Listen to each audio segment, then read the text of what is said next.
జమ్మూ కాశ్మీర్లోని Pahalgam terror attack ప్రతీకారంగా భారత సైన్యం చేపట్టిన ఆపరేషన్ సింధూర్లో వీరోచితంగా పోరాడి ప్రాణాలు అర్పించిన 6 సైనిక సిబ్బంది పేర్లను భారత ప్రభుత్వం తొలిసారిగా అధికారికంగా ప్రకటించింది.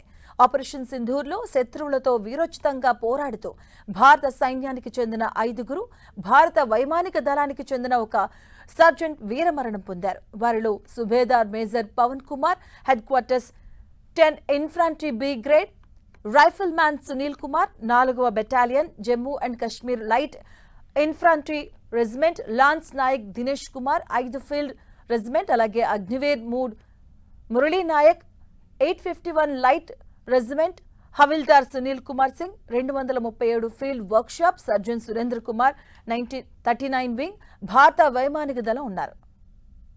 అయితే ఆపరేషన్ సింధూర్లో అసాధారణ ధైర్య సాహసాలు ప్రదర్శించినందుకు గాను రైఫిల్ మ్యాన్ సునీల్ కుమార్ కు మరణానంతరం దేశపు 3వ అత్యున్నత సైనిక పురస్కారమైన వీర చక్రను ప్రభుత్వం ప్రకటించింది.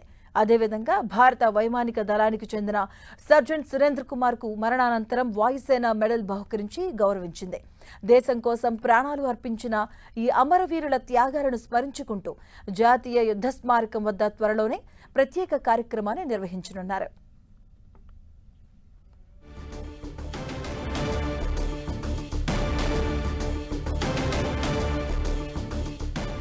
ఆపరేషన్ సింధూర్లో అమరులైన వారి పేర్లను ప్రకటించింది కేంద్ర ప్రభుత్వం. మొదటిసారిగా జమ్మూ కాశ్మీర్లోని పహల్గామ్ టెర్రర్ అటాక్ ప్రతీకారంగా భారత సైన్యం చేపట్టినటువంటి ఆపరేషన్ సింధూర్లో వీరోచితంగా పోరాడి ప్రాణాలు అర్పించినటువంటి అమర జవాన్ల పేర్లను వెబ్సైట్లో పొందుపరిచింది కేంద్రం. దానికి సంబంధించిన డీటెయిల్స్ వెబ్సైట్లో పొందుపరిచింది. శత్రువులతో వీరోచితంగా పోరాడుతూ భారత సైన్యానికి చెందినటువంటి 5, అలాగే భారత నావికా దళానికి చెందినటువంటి ఒక సర్జెంట్ వీరమరణం పొందారు. వారి పేర్లను అధికారికంగా వెబ్సైట్లో పొందుపరిచింది కేంద్ర ప్రభుత్వం.